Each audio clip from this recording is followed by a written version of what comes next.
भाषा इंसान की सामाजिक पहचान है जिसके द्वारा वो एक दूसरे से जुड़े रहता है।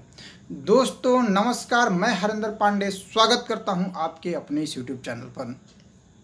शून्य से शिखर यूपीएससी, आईएएस, आईपीएस एवं पीसीएस के तैयारी का ये मेरा 5वां वीडियो है। और आज का ये मेरा प्रयास उन मित्रों के लिए है जो भाषा को लेके संकुचित है, भाषा को लेके कंफ्यूज है कि मैं किस माध्यम से अर्थात किस भाषा के साथ तैयारी करूं और सफलता पाऊं।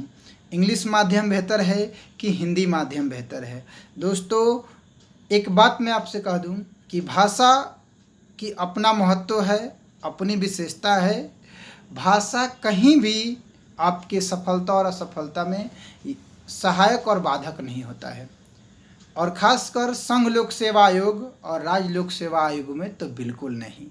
भाषा आपकी शैली देखता है और आपकी अभिव्यक्त करने का देखता है कि आप किस भाषा में बेहतर अभिव्यक्त कर सकते हैं और उस भाषा की शैली क्या है आपकी, अर्थात आपको कितना शुद्ध जानकारी है उस भाषा में। हाँ दोस्तों, कुछ सकारात्मक और कुछ नकारात्मक पक्ष है।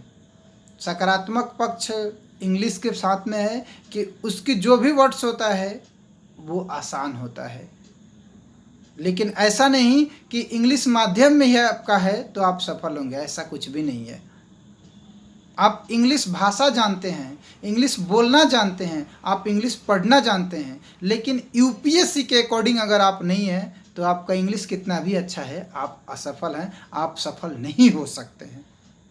उसी तरह से है कि आप हिंदी बहुत अच्छा जानते हैं या हिंदी बिल्कुल नहीं जानते हैं, लेकिन अगर आप हिंदी माध्यम से तैयारी करें और आप में वो शैली है और आप बेहतर अभिव्यक्त कर सकते हैं तो आप सफल होंगे। तो दोस्तों हिंदी और इंग्लिश को लेके कंफ्यूज मत होइए। जिस भाषा में भी तैयारी करिए सबसे पहले उस भाषा की शुद्धता पर ध्यान दीजिए, अर्थात शुद्ध, सटीक और सही जानकारी रखिए, जिसके लिए उस भाषा के ग्रामेटिकल्स को ध्यान से पढ़िए, उसके ग्रामेटिकल मिस्टेक से बचिए और प्रयास करिए कि आपके द्वारा व्यक्त की गई वो भाषा शुद्ध, सही और सटीक हो। कई सारे छात्र को मैं देखा हूँ कि वो कहते हैं कि मैं हिंदी माध्यम से तैयारी करता हूँ, लेकिन हिंदी के कुछ ऐसे शब्द होते हैं जिनको उन्हें जानकारी नहीं होता है।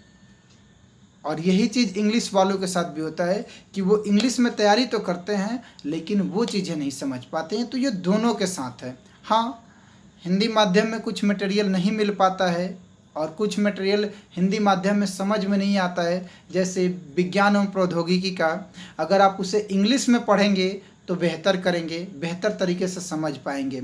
और वैसे भी जितना आपको हिंदी आना चाहिए उतना ही आपको इंग्लिश आना चाहिए अगर आप भारत में प्रशासक बनने के लिए सोच रहे हैं, राज्य में प्रशासक बनने के लिए सोच रहे हैं। कारण कि भारत विविधताओं में एकता वाली देश है, विभिन्न डाइवर्सिटी वाले देश है ये। यहाँ पे एक तरफ भोजपुरी बोला जाता है तो दूसरी तरफ बंगाली भाषा बोला जाता है तो तीसरी तरफ अवधी और मगधी बोला जाता है।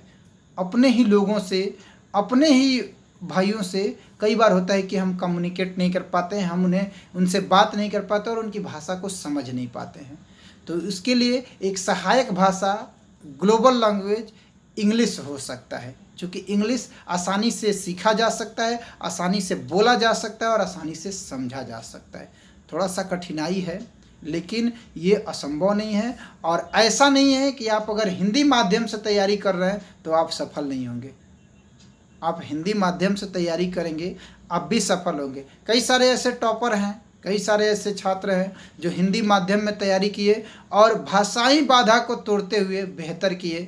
जैसे एक मेरे जानने वाले 2014 बैच के निशांत जैन को आप जानते होंगे, उन्होंने 13वीं रैंक लाया और उनका माध्यम हिंदी था। तो बिल्कुल आप निश्चिंत रहिए, आप घबराइए मत। आप किस भाषा से तैयारी कर रहे हैं ये मायने नहीं करता है, उस भाषा की शुद्धता, सटीकता और सही जानकारी आपको कितनी है और तैयारी की गई भाषा में आप अभिव्यक्त कैसे कर सकते हैं। चूँकि यूपीएससी आपसे अभिव्यक्ति पूछता है, यूपीएससी आपसे व्यक्त करने का तरीका पूछता है।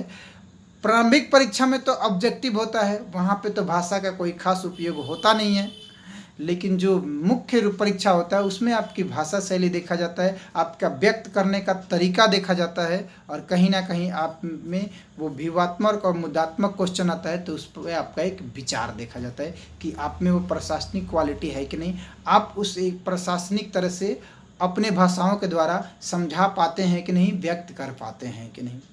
तो दोस्तों, भाषा को लेके कंफ्यूज मत होइए, भाषा को लेके संकोचित मत होइए। आपको जो भाषा अच्छा लगे, हिंदी अच्छा लगे, इंग्लिश अच्छा लगे, उसके साथ तैयारी करिए और मेहनत करिए। यूपीएससी सही मार्गदर्शन, सही साधन, और सबसे बड़ी बात है कि आपका मेहनत और आपकी लगन और प्रशासनिक क्वालिटी देखता है। भाषा आपके लिए सहायक और बाधक ये आपका भ्रम हो सकता है। तो उम्मीद करता हूँ कि ये मेरा प्रयास अच्छा लगा होगा।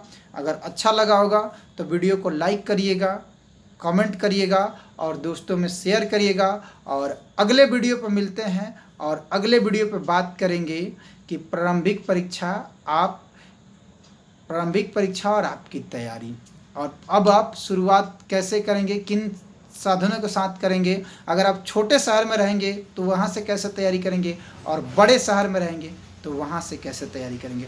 दोस्तों, एक बात चलते चलते कहूँगा, खुद को प्रेरित करिए बेहतर बनने की, समाज में बेहतर लाने की, और सबसे बड़ी बात कि समस्याओं का बेहतर समाधान करने की।